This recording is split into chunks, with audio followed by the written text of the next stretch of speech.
To get rid of those pesky ads, request stories, listen to unlisted and bonus episodes, and to chat with the gang, support us by clicking the description link. What's up? Hey, everyone. Hi. Man, y'all sound so down, man. We got to be energetic. I am energetic. I was okay? energetic. I was telling a story, and then you told me to stop telling my story. Don't be like that. You know that's not how it is. It's a little bit how it is. Because we got to get set up. But you know what? Jen did call today and ask if you wanted coffee. Or tea or anything. Yeah, I know, and I told her yes, and I don't... That is false. I heard you say no while I was peeing. She was talking to you. I tried to answer on the phone. Like, sometimes it works and sometimes it doesn't. She was peeing and talking to you on the phone. Could you hear me pee? No, I couldn't hear you pee, but I was like, is she away from her laptop? Like, because I could hear you talking away from the phone. I heard you, and then it dropped. The call dropped. I heard you say, I can't answer her right now. Could you answer the phone? Well, it wouldn't, like, pick up. I answered on my watch, and it wouldn't do the speaker on the watch. That's weird. And I don't know if it was because it was connected to my headphones, maybe from my run yesterday. I don't know. Maybe I did hear you. Well, good. At least you didn't hear me peeing. No, I didn't hear that. I just got back from Goodwill and I was like, oh my God, I need a pee so bad. John was like trying to talk to me about something. I was like, I'm just gonna go to the bathroom right now. Hey everyone, welcome to Talk Murder Me podcast. This is live stream. Welcome everyone. We got a ton of people on tonight. If you like this, be sure to subscribe to our podcast on any podcasting platform. All those links are down below. Also, if you are a true crime fanatic and you haven't heard our sister podcast, which is doing quite amazing right now, Among the Dirt and Trees, hosted by our really good friend Brienne in Colorado. She's almost at 30,000 downloads per month. Also, if you really like this, be sure to support us, patreon.com/talkmurder. We're doing another episode private for our supporters. Be sure to do that. The next story is nuts. We're talking about cover-up here, a big cover-up. Is it the Kennedy assassination? No, I'm so excited about this. This is tied to the Johnny Lama episode that we covered this week. It's a little alien related, UFO project related. So again, it's the Kennedy assassination? I mean, perhaps. All right, is everybody ready to get going to surprise shot and stuff? Sorry, I'm amped up. You are amped up. I'm like, how much kratom did you have today? I mean, I'm just like, I've been doing these stories all week, and this one is so effed up, man. And that's why I put in the title, extremely disturbing. This one's so terrible. You guys would not believe this one. And the next one has actual autopsy photos. So, and let's just say the body was found 10 days after it died. So it's pretty gross. Anyway, and we're going to be going over those. This one is going to be for Stephanie, a surprise shot for our Supremos. I didn't even look to see if we had any new ones. Oh, hang on. We are all out of sorts today. Jeez, I really am. I came in here like a freaking wrecking ball, dude. I know, I'm sorry. I just been amped the fuck up, man. I drank 2 Monsters and it had some Adderall and some Kratom, and I'm just like, fuck. But I gotta calm down. Okay, so we have I can't remember if these guys were from last week. Karen and Emily. Thanks guys for joining. And Shauna. Thanks, Karen, Emily, and Shauna. Thank y'all. So we're at 91 or 92 Patreons. That's why we're doing the live stream for everyone next time. I'm trying to hit 100, man. I mean, come on. We're so close. I know. So close. Anyway. All right, so this one is for Stephanie. Did we do Stephanie last week? No, we did Derek. Oh, right. Surprise shots. Surprise shots. We don't know what they are because they're a surprise. Damn it, I got the one I didn't want. Yes! But that's okay. I know because the bottle shape, but that's okay. It's okay. No, I can tell what it is by the bottle shape too. The nip shape. Here, I'll get. You're gonna allow me to. Nope. No switcheroos. Give it back. Fine. I'll do it. I'll brave it. Give it back. I was just trying to be a good friend. Let that be noted. Twist the nips. Okay. Oh, I'm just a pussy. I do that every time. Yeah, you do. What'd you get? Pearl Peach vodka. Yeah, me too. Pearl Berry. Dr. McGillicuddy's. Oh fuck! I wanted that one. I love Dr. McGill's. I mean, it's a great shot, but like I've been scarred for life with. But I'm proud of you. You come a long way. I have. I'm not gonna like feel like I'm gonna puke every time now, but maybe someday I'll be able to do the peppermint patty shots again in my life. Those were fun. You squirt some Hershey syrup in your mouth and then take the shot, swish it around, and there you go. Seems like a squirting good time to me. Hershey squirts in your mouth? Does not sound like a good time to me. You. All right, tonight, I guess we'll get started in this piece, man. I mean, this is kind of one of those family-friendly stories, so if your kid's in the room... I'm assuming by you saying that it's not family. This is a story no one has ever covered. I'll call it right now. If someone has covered it, I'll show my boot hole. That's how confident I am. No, I think you're just looking for an excuse to show your boot hole. That's the moral of all of our stories. If John can show his boot hole, he will. All right, so I don't know what to call this episode. I'm thinking of Orgy of Blood or something along those lines. All right, where's this at, Jen? I'm not going to make you mess that up. Africa. Off the coast of Africa. What's the name of it? Oh, no. What, you can read it. Calais means what? Kaye. Oh, Kaye Street. Street. So tonight we're going to Kaye Jesus Jesus Nazareno. Which I guess So is Jesus of Nazareth Street? I guess that's correct, yeah. And you guys are ready to get started, right? Everyone good? We are ready. Okay. And so this story is really effed into A, but yippee-ki-yay, motherfucker. All right, here we go. We're going to Cali Jesus. Cali Jesus. Kaye Jesus. All right, so this is the apartment building we're going into right here. This one right here. I don't know which apartment because I can't speak Spanglish. Yo hablo un poquito. But this is a part of Spain. This is actually the Canary Islands. Oh, got it. Okay. I was gonna say, But which like Nicole has Spanish owned. Nicole has definitely been there because she's been everywhere. I've not been to the Canary Islands. Sounds Oh. fun. I don't like birds though. They scare me. But and this guy's the killer.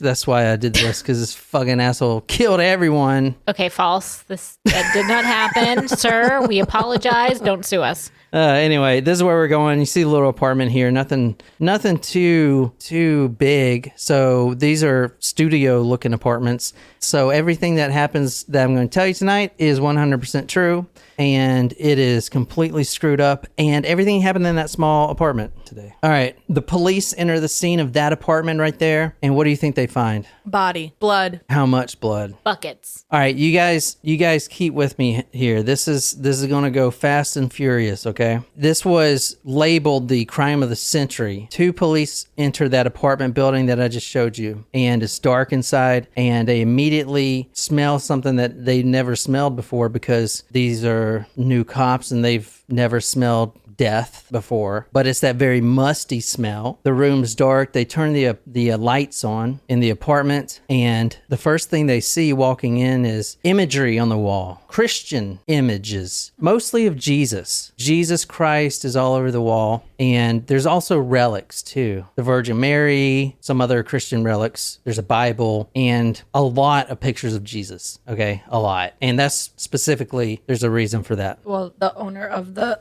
apartment was probably Catholic. You tell me later if you think he's Catholic or not. I mean, it's a good guess, but once we get into the story. There was dried blood on the wall. Now, this is when they first walked in. There are obviously dead bodies in this apartment. They don't know that yet. Okay, the apartment is small, but the first thing they see is these pictures of Jesus. It's like a shrine. There's also rope hanging up, and the rope has some things which I'll describe later dangling from it. And they look left, look right. All they see is pictures of Jesus Christ. There's dried blood all over the walls on every one of the pictures. But it wasn't like splattered blood. It's not like taking a hammer and it splattered on the wall. It was put there intentionally. Like the eyes of Jesus Christ, there were blood coming down. I mean, it's dried. It's been there for months probably, but they noticed that. They go into 2 separate rooms, and I'll get to how many they found later, but there were several corpses, dead bodies, decedents, from what they thought. It was hard to tell. It's really hard to tell. They were extremely mangled, and I put in my notes, beyond recognition, and then I crossed that out. I said, no, beyond human comprehension. This murder that happened, and this was a murder, a brutal murder. It was almost unbelievable. There was an air of not hate or, just, murder you real quick. It was bestial. It was terrible. The scene, which we'll describe here in a minute. Complete massacre. Now, imagine being that one policeman, one of, there's two in there. Imagine being one of those. And you see another picture of Jesus, and this one has more blood than usual on it. And you look closer, and it seems like something is protruding out of the photo of Jesus. And you look closer, you shine your light on it, you poke it a little bit, and then you realize that nailed to a picture of Jesus in this little apartment was a human heart. Oh! Jen just went white. Wow. White as a ghost. I'm already super white. It's fine. Yeah, but you were white as a ghost. Brandon, give your heart to Jesus. That's a good title. Y'all still scrambling around trying to figure out what story this is. I asked if anyone had heard it. Good effing luck. So- My favorite murder would never cover this. I'm just kidding. You say that and you're like, damn it, they covered it last week. Or next week it'll be their story. Yeah, that's happened before too. You're yeah. getting them all their material. We have a No podcast. shit. I'm pretty sure a lot of these fuckers copy me too. We've seen that. I'm We've gonna put seen one them use your detail. sources. I'm gonna put one detail that is so fanatical and so ridiculous in one of my stories, and I'm gonna see if they use it because I don't think How they are you even gonna know you don't listen to them? Someone else will have to tell us if they listen. oh well. I mean, when you were talking about it, I thought that maybe you were going to say that this person crucified the people they killed. Perhaps. Well, Took their heart out. Whenever I think of that, I think of Temple of Doom. all right. Well, kind of, Jen. Definition, I think you're going with crucifixion would be hanging someone on the wall. Oh, you were saying nailed to a cross. Nailed to the wall of the picture of Jesus. Yeah, that, but It was but one of the victims' hearts. Yeah, no, Yeah. but when you were talking about like the victims, how there was a bunch of victims there, I thought maybe there were going to be a bunch of people crucified in a room. Oh, gotcha. Close. Go more esoteric as far as just saying Catholicism or Christianity, Like more Satanism? No, like more like of a branched off kind of sect. We're going to talk about it. So how could this really happen? Santeria? Oh, like the sect from the Da Vinci Code. What were they called? Where he would I don't know, but now I kind of want to... flagellate. He would flagellate Not himself. flagellate. Oh, it's not? No, Yes, it is. Flatulence. flatulence is I gas. said flagellance. Flagellance is when you whip yourself. Flagellation. I think you're pronouncing it wrong, maybe. So how could this happen? If you can read this, then you don't even have to listen to the story because you can read all the details in here, but you can't because it's in Spanish. We have some Spanish speakers here. Plus, I'm just going to take it off the screen really quick. We're going to go over the whole scene in a little bit, but I feel it's better, instead of just telling you everything, to actually dive in of how it happened and how these body parts got to where they were. The heart nailed to the wall was a teaser for what was also nailed to the wall and what was also strung up. But if I told you now, then that wouldn't explain it. I want you guys to understand how it happened, and then we'll talk about it as it's happening, and you guys will understand. Does that make sense? This is obviously the crime of all centuries. Ain't no one else in a Spanish colony going to top this. They ain't got Jeffrey Dahmer over there. Let's talk about the people who lived in this apartment. Let's talk about the Alexander family from Dresden. Nicole's been to Dresden. Tell us about it. I've not been to Dresden. I've been to Dachau. Does anyone else feel off today? Yeah, I feel like I'm on speed. I feel like I'm in slow motion. John's about to And y'all are comatose. Yeah, I feel like everything's going in slow motion. That's because I'm going super fast do motion. you need some caffeine? No, I had a coffee on my way here. You want some of that PCP? A little hit. Wake you right up. This is the wife, and I'll show you the husband here in a little bit. I'll spoil it for you. So this is Dagmar Alexander right here. This is the wife. And Of the killer or of the apartment owner? Or is that the same person? So this is the wife, Dagmar, and she has given her heart, quite literally, to this man. This is Harald, not spelled He has like very striking eyes. Really nice eyes. false prophet-y type of eyes. No, but if he approached me on the street, I would probably fall for him. You would be like, oh, hello. You can nail my heart to the wall. Oh, that's good. He does have striking eyes. Throb. Ooh. I can come up with better. Oh, yeah? Why are you so discouraging of our efforts? Oscar's here. Oscar. What up, Oscar? Yo, what up, John with no H, she says. John with no H. Oh, is this a John with an H on here? I don't Where's think John so. with an H? I think he's just comment. You're a John with no H. Oh, yeah, I'm John with no H. The right way to spell it. I'm just kidding. Well, if you're a Jonathan, yeah. Yeah. Natasha says you can nail other parts to the wall, too. He's got that Bundy vibe, Megan says. That's what I thought. Oh, Megan. dude, this guy's... I think he's better looking than Bundy. This guy doesn't have a unibrow. Yeah, agreed. Yeah, but Bundy did that on purpose. He looked good as a child. Did you remember that ab photo of... oh, wait. I'm thinking of Dahmer. What? There's an ab photo of Dahmer? Yeah. Yeah, you don't remember? He's at the beach. He's got abs. No, I don't remember. Should I pull it up? No, Jesus. we've moved on. Well, I'm on to the Harald now. Oh, God. Yeah, you're going to be. Harald Alexander is actually spelled Harald. Now, Harald.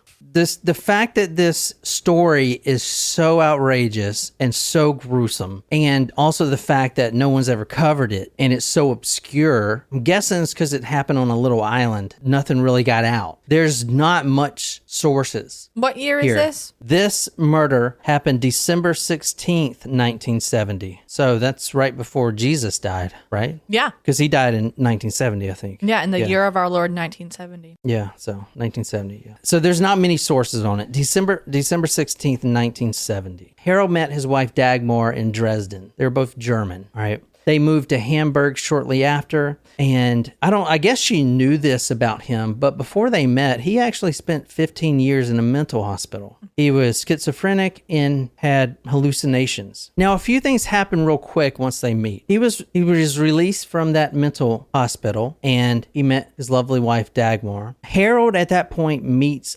another man. He actually takes care of this man before his death. Now, this man is very important, or will be very important to him. This man's name is George Ryle. Jorge? No, yeah, maybe. Is it with a J? No, it's Georg George. Riehele. He was Riehele. Real? He was either German or Austrian. I could not find out. But he meets this man, George Ryle, who was a self-appointed leader of the Lorber Society. Has anyone heard of that? The Lorber Society? They were big in the 70s here in America. What do you think the Lorber Society would be, just hearing that name? Kind of like the Masons? More like that Wild Wild Country. Oh. Ish. Because there's a lot of like Bush is a Mason. Rishishis. Yeah. Well, I meant like a secret society part of it. Yeah. It's pronounced really, Ashley says. Really? All right, real quick. Let me tell you about the Lorber Society. I'm going to go over this real quick from what I found out about it, and I'm going to go through it kind of quick. An Austrian man named Jacob, Jakob Lorber, he died in 1864, but at 40 years old, he started hearing the word of God. Much like Muhammad, who was also around 40 years old, he heard the word of God too. That's what a prophet is. They get direction from a higher power, whoever that higher power may be. So this guy, Jacob Lorber, was receiving messages from God. I did talk about schizophrenia and prophets. I mentioned this before, but they might be linked to schizophrenia and being a prophet. And the reason that is because you have two sides of your brain, left and right, and they don't actually communicate with each other. So split brain patients can be completely isolated on one side, and they've run tests like this. Mm-hmm. They'll isolate one side completely, and their left side, they'll have no idea what's going on. Anyway, a lot of scientists believe now that schizophrenia relates to prophecy and prophets. At 40 years old, this Jacob Lorber starts hearing these voices. God speaks to him. He tells Jacob to take a pencil and start writing. Now, this voice, who he thought was God at first, was not God. It Delusions. Sorry. This voice, who he thought was God at first, wasn't actually God. It was Jesus Christ, the actual Jesus Christ, talking to him. If you look up Jacob Lorber and the Lorber Society, he's very well known, especially in the olden days in the 1800s. This was a very big movement, and it got steam here in America and actually was pretty popular here in the 70s. Now, there are small little branches of it, but it's nothing like it was. Okay, Jacob Lorber actually wrote like 25 books on this thing. It has branched out since then to the New Jerusalem Society, which was right before World War II. However, Hitler had a direct response to that, and he stomped it out because he didn't like any other, side missions or whatever. Then in Southern California, a university professor from the University of Southern California, he actually led it to the Divine Word Society. So you hear God's word and then you write it down. So this professor made it really popular, and then in the 70s it got big here, but then it died down. This is a Gnostic Christian sect. Do you guys know what Gnostic is? Agnostic or Gnostic? Gnostic, Gnostic. I don't know what that is. This is Jacob Lorber right here for you guys. Now, we are talking about a religious sect. Go back to the apartment. There was a heart nailed to a photo of Jesus. Jesus is talking to these prophets. This family that was in this apartment were Lorbanites, or whatever you want to call them. They followed this doctrine to the T. So Gnostics came up. It's just like Christianity, but there's a little different changes, okay? They're more by the book, no interpretations. They believe in dualism, but it's more of a physical world here and then a spiritual world there in heaven. If you're in the physical world here, you're evil. And everyone's born evil. The only way to get to a spiritual world, which is heavenly, is to serve God, but not like, the Christians do. Christians is kind of like a participation award, right? Everyone who enters, everyone who gets baptized goes to heaven. That's not like that in this society. They're more by the book, and you actually have to serve God. God, their God, or our God too, or whatever, they don't actually speak to him because he is incomprehensible to a normal person. You speak to Jesus because Jesus is man. God he created everything. Plus, he doesn't care about humans. Jesus does. All these little splinter groups splinter off, right? You guys understand that? Right. How this specific Lorber Society works is like this. The prophecy is passed down to one prophet to the next, which is completely different than any other religion. We don't actually have a prophet now in Christianity. There's no prophet. The prophet was Jesus, right? In Islamic tradition, it's Muhammad, right? So that was the prophet. However, in this society, it's passed down. It starts with Jacob Lorber. Then it goes to this George Riley, okay? And then it is passed down to Harald Alexander, the owner of the apartment, okay? So he was next in line. He was next in line. However, he didn't actually believe himself as a prophet. He was just a messenger, which we're about to get into. And we're going to skip all the Gnostic stuff. Let's go back to him meeting his wife. Harold meets this George Riley and becomes a disciple of him and Jacob Lorber. He meets him in Dresden, and he basically helps him pass over to the next life, to the spiritual realm. He was on his deathbed when they met. He was there by his side, helped him pass over. So this Harald Alexander is next in line. Okay. He bought a harmonium. Do you know what a harmonium is? Harmonica? Harmonium. Do you know what harmonium is? No. It is this. So he is passed down as the leader, and he buys this thing right here. It's called a harmonium. Okay. It's like a piano with a... Like an accordion. Accordion piano. Well, accordions have keys on them. And isn't a harmonium a smaller accordion? I don't know. Or a bigger accordion? I will say that you can go to harmoniumusa.com, and they're having a big sale right now on harmoniums. So if you're... And it only comes in one color, obviously, and it is tuned to the standard one that they pitch. No, they have many. I was looking at them. They have like 5 or 6. Oh, yeah, it looks like a bigger accordion. Yeah. So, this one's kind of cool. Most of these are sold out. That's nice. Oh, look at those drums. Those aren't drums. Those are congas, or duis. Which is a type of drum. All right, Jen. Not a wide selection there. All right. Are people still watching this thing? They are. Okay, good.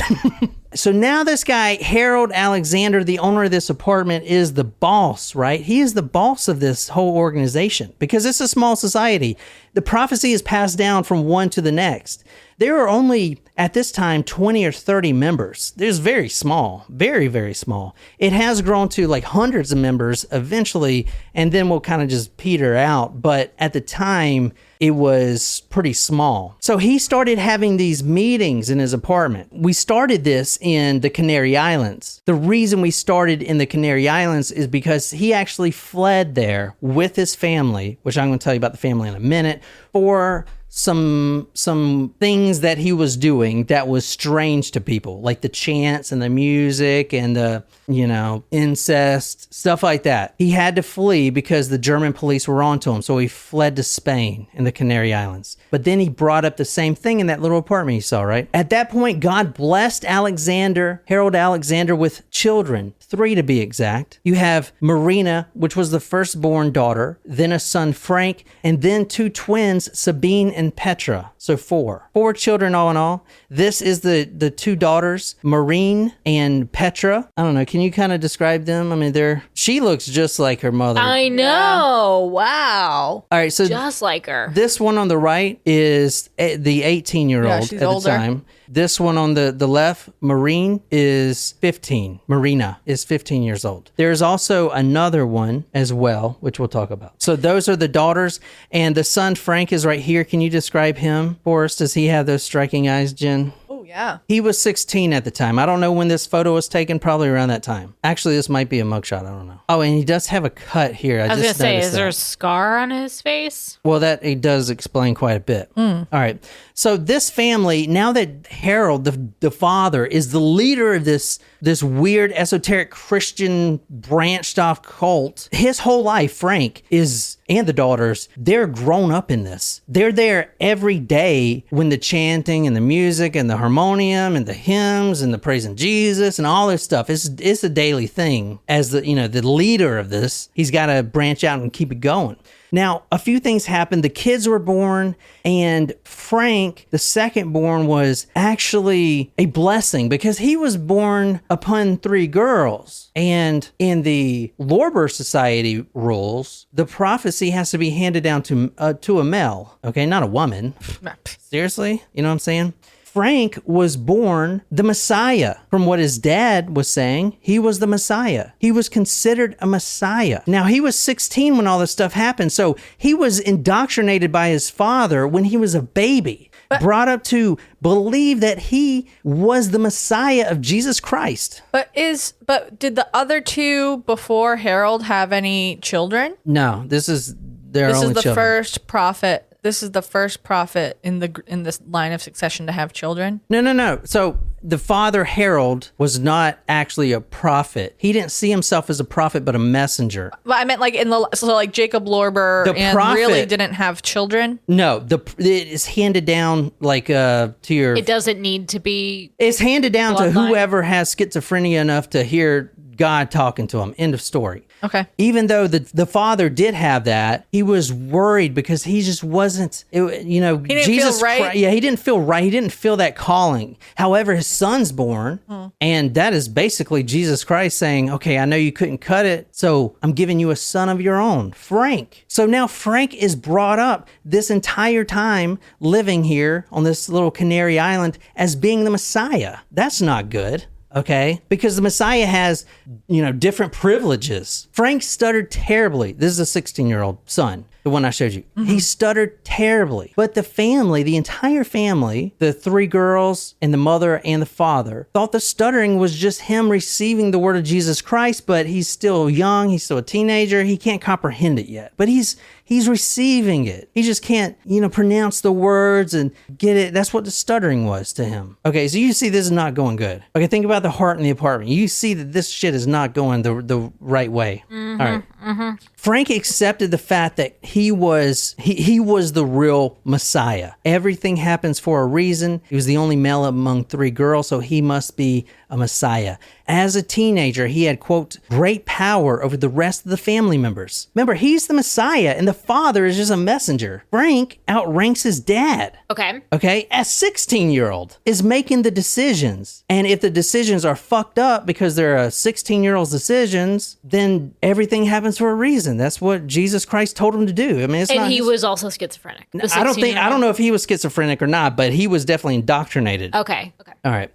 Every family member obeyed Frank. He made the decisions, which were often terrible, which we'll talk about. He made all the decisions, and the four women were secondary. They were women. And this is old school Christianity, man. I grew up Southern Baptist, and new Southern Baptists, they still think, even though they won't admit it, that Sunday comes and the food better be on the table after church. You know what I'm saying? Now we wash the dishes and stuff like that. But I'm telling you, like my family lineage, the woman stays at home. And this was a very radical old school Christianity by the book, by the Bible, 100%. Both the mother, Dagmar, 41 years old, and the three sisters, Marina, 18, and the two twins, Sabine and Petra, 16, were regulated to the background, just as Lorber's teachings predicted about some of the scenes in the creation. Because if Eve was born from Adam's rib, the woman was actually an imitation of the man. Now, Frank, as the Messiah, can't have sex with women in town because they're unclean, they're dirty. I mean, this is basically Jesus Christ incarnate. He can't be having sex with one of his schoolmates, right? So it's the alternative? Who's been with her? She may be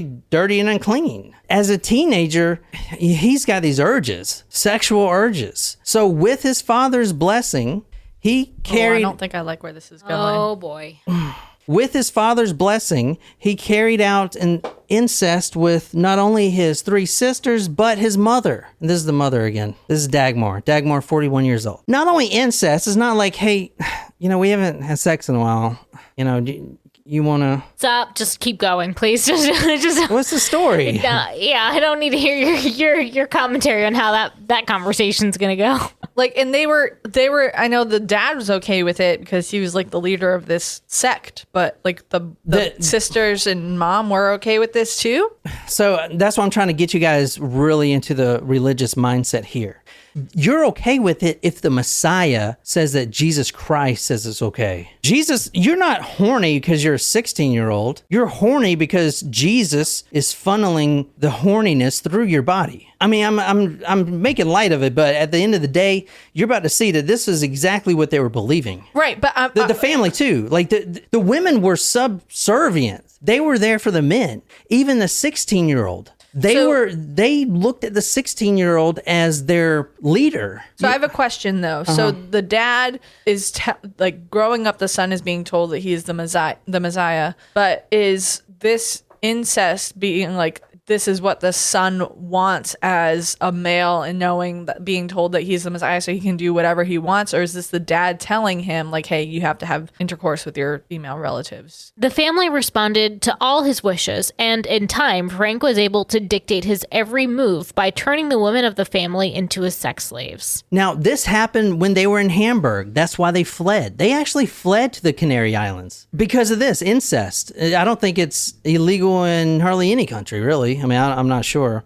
But they fled to the island of Tenerife. And look what street they ended up on. Jesus of Nazarene. Wow, that has definitely got to be divine intervention. Yeah, divine intervention all the way, baby. You know what I'm saying?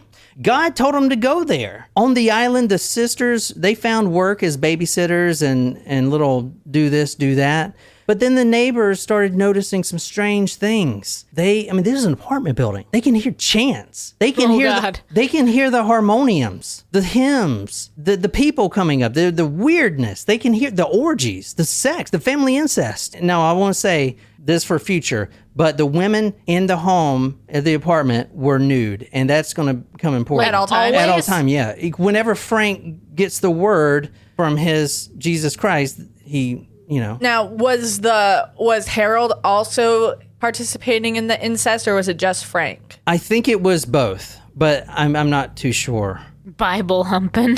I don't like that. Bible. That is a good one, Shram. Excellent. I don't like this. All right, before you guys leave, because he can't take it anymore. Let's go back to the crime scene. That Dr. McGillicuddy shot is still not settling well in my stomach. They have the option to be like, okay, well, let's check into the next episode. We're like captives here. Yeah, well, let's go back to the captive audience. Let's go back to the crime scene, and I'll show you a captive audience here. Back to the crime scene. Police found 3 corpses inside. 3 corpses. The mother. Oh, so all the women, because there were 3 sisters plus the mom. Yeah. The twins, the older daughter. The mother. No, 3 corpses. The mother and 2 of the twins. So both of the twins? The 18-year-old I showed you and the 15-year-old. Sabine was actually babysitting at the time. We're going to get back to her. Okay. And she was the oldest? So 3 corpses. She was one of the twins. Oh. No, she was one of the twins, so she was 15. I don't have a picture of her. Got it. Sorry. But we're going to talk about her in a minute because she also gets revisited. But inside there were 3 corpses, which were the sisters, right? The 15-year-old, the 18-year-old, and obviously the mother. The mother, that was the heart that was pinned to Jesus Christ in the apartment. Now, I want you to think about this if you're listening to this. You know, apartments have thin walls. How did neighbors not hear any of this? They probably bought out the whole apartment building. They didn't have them. Actually, the father was a part-time delivery man. They're not like the Rashnishis driving Rolls Royces. Oh. But that's a good guess.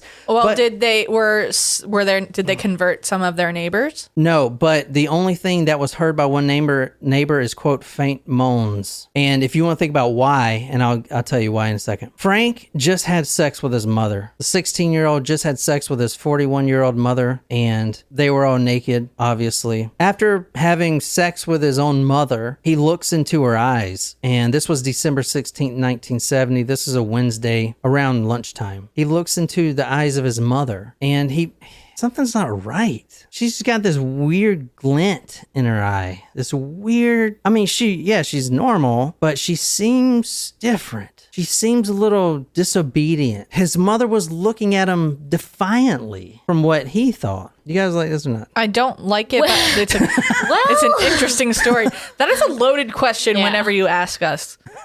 Frank Alexander would later tell one of the psychiatrists who found that the mother had a demonic look, cold as ice, and a sarcastic smile on his lips. You're cold as ice, willing to sacrifice my love. The mother has a defiant look, a demonic look, cold as ice, sarcastic smile on her lips. He slaps her. His own mother slaps her. Well, he's doing much worse things to his mother, honestly, so. Slaps her once, twice, 3 times, 4 times, 16 times, he would tell the courts. 16 times he slaps her. That's a lot of slapping.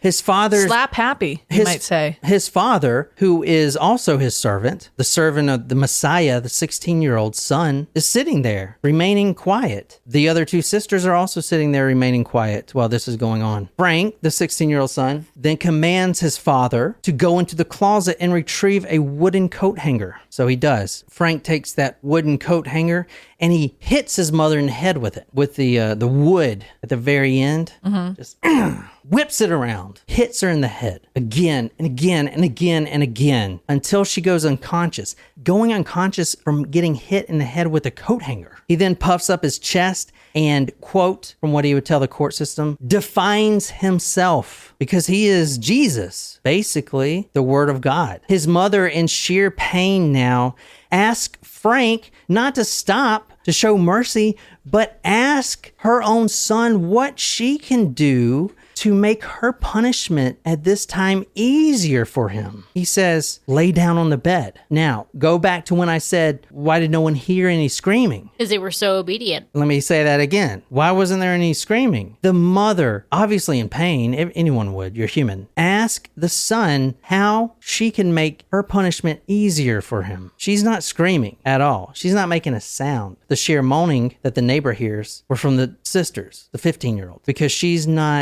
hasn't learned yet to hold that screaming in. You know what I'm saying? She lays down on the bed, and remember, everyone's naked at this point. For an hour straight, he hits his mother, beats her with this wooden coat hanger over and over, rapes her in between, on top of her, hitting her with a coat hanger until her death. an hour of getting hit with a coat hanger. She doesn't scream. She doesn't say anything. She is so indoctrinated that all she does is sit there and accept it until she dies from getting beaten in the head with a coat hanger. Once the mother is dead, Frank then commands his father to go back into the closet. Now, remember, the other two sisters are still there watching. I showed you the apartment. Where else are they? This isn't a huge estate. They're not in their own rooms. They're there watching their mother get punished for her transgression, right? Once the mother is dead, he commands his father to go back into the closet, and this time he wants him to grab a few things. Grab me a hammer, grab me a shoemaker blade, which I pulled up a photo of that, if y'all don't know what that is. So they use these to make shoes, to do the soles and stuff. This is a shoemaker blade. Whoa. So they like cut the soles and stuff. Like I've seen videos Oh, of well, that's a good, like, is a ladybug for, like, reference on the size? Oh, I don't know. Is It that looks like a fake ladybug, and it looks like it's on top of an animal. I know. I was like, is that like a dog Or deer or something. I just literally, the first thing I found on Google. He tells the father, go grab me a hammer, a shoemaker blade, and pruning shears Oh. to cut the Yeah. the Edward sternum. Scissorhand. Edward Scissorhand cutting the hair. Pruning shears. The archangel Gabriel appeared to us and told us that we have to resurrect the kingdom of David, and this we could not do without first eliminating the female sex.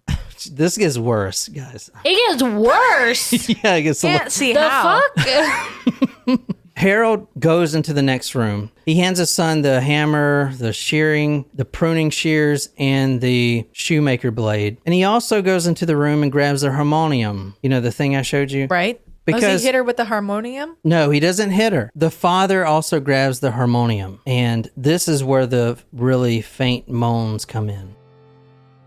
A neighbor recalls, quote, I heard some very faint moans, end quote. I would think that they were from the 15-year-old, but I'm not sure. But the father grabs the harmonium and starts to play his hymns. The father would... and What is going on in this background here? the father and the son would later say that both sisters had asked to be sacrificed. Okay, That sounds they legit. asked. The father's in the background playing the harmonium. They, quote, asked to be sacrificed. So using a hammer and the shoemaker blade, Petra is first. The music makes it worse. Yeah, this is like effing creepy. I don't like it. This is a I'm like, harmonium. I'm like really upset. I'm about to like start crying like I'm at a funeral.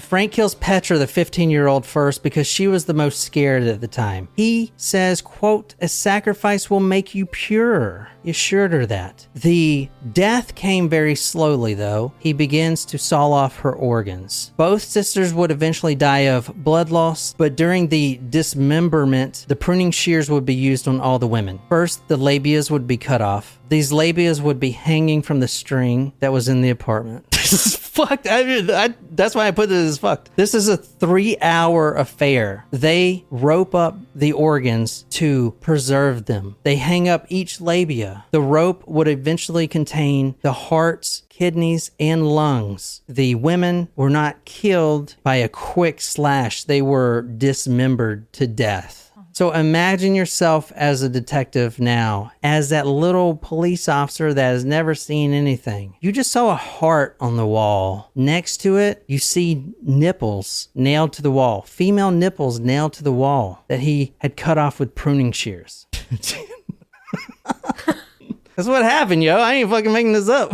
I know. I'm just covering my tatas because it secondhand hurts. All the women in the house accepted it. The kingdom of David can't be resurrected with women. They understand that. They knew that they had, and the sacrifice, the sacrifice will make you pure. They sat there, the only faint moanings coming from the 15-year-old who couldn't control the pain of having her labia sliced off with pruning shears. My question is, did they really accept it, or did they just not feel brave enough to fight back? Dude, they accepted it. I mean, this is the Lorber Society, man. They were all, this is religious fanaticism right here. Extremist to the max, man. So the father and son both leave because there's another daughter, Sabine. Remember Sabine? She was actually babysitting at the time. She was working for a German doctor named Dr. Walker Trinkler. And when the father and son got there bloody to his office, he immediately called the police, and he actually testified about what they said and everything. Were they gonna come and kill the other sister daughter? They were, until the doctor called the police and controlled the scene and made sure she was safe. However, he had to testify about exactly what Sabine had told them. Dr. Trenkler, a German physician whose practice Sabine worked in, was dumbfounded at the conversation. "Ah, you heard it," Harald told him. "We have killed my wife and other daughters. It was time to kill." Sabine takes her father's hand and takes it to her cheek, saying, "I'm sure you've done what you think is necessary." She would have asked to be sacrificed if she was home. The buzz. All right, so what happened to these guys? Obviously, death penalty, right? The court acquitted both father and son because they were, quote, not responsible authors. But luckily for us, they were admitted to the Madrid Penitentiary Psychiatric Assistance Center for the rest of their natural lives. So everything is good. Except Harald and Frank were admitted to the Madrid Penitentiary Psychiatric Assistance Center, but in 1990 they managed to escape. Interpol issued a search and arrest warrant international, but could find neither Harald or his son Frank. Sabine was also never seen again. Today, Harald Alexander would be 91 years old and Frank Alexander, 66. All right. How you doing with that story? Scot-free, baby! Yeah, no one's covered that, motherfucker. Sorry. They escaped. Yeah. And they are still at large. I mean, it is definitely possible that Harald is dead at 91. but he could also still be alive. Aren't Could y'all be. more worried about Sabine, who has never been seen again? Did they kill Did they her? kill Yeah, that's her? what I was wondering. I don't know. Or is she helping them because she's so brainwashed? I don't know. She probably assumed a new identity. Well, Wow. Okay. the next story is even more fucked. Shit.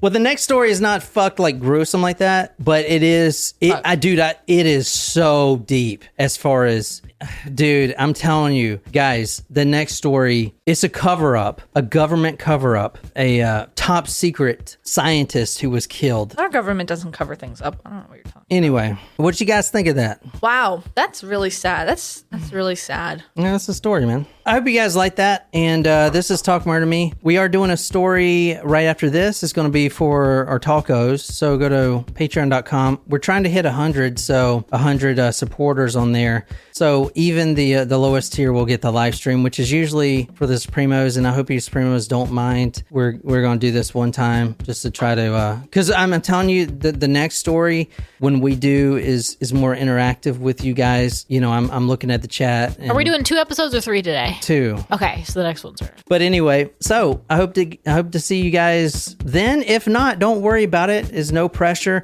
We release episodes every Monday, Wednesdays, and Fridays. Maybe on Fridays. I'm going to try to do 3 episodes, but like this will be Monday and Wednesday. But that's our schedule. I release them at 10 a.m. Eastern Standard Time. You can find it on any podcasting app. Like I said, if you like true crime and want more the one-on-one, the story with the music and kind of the crime junkie feel, but way better, check out Among the Dirt and Trees. That's our sister podcast. And I don't know, that's all I got. So until next time, good night, you lovely, lovely people.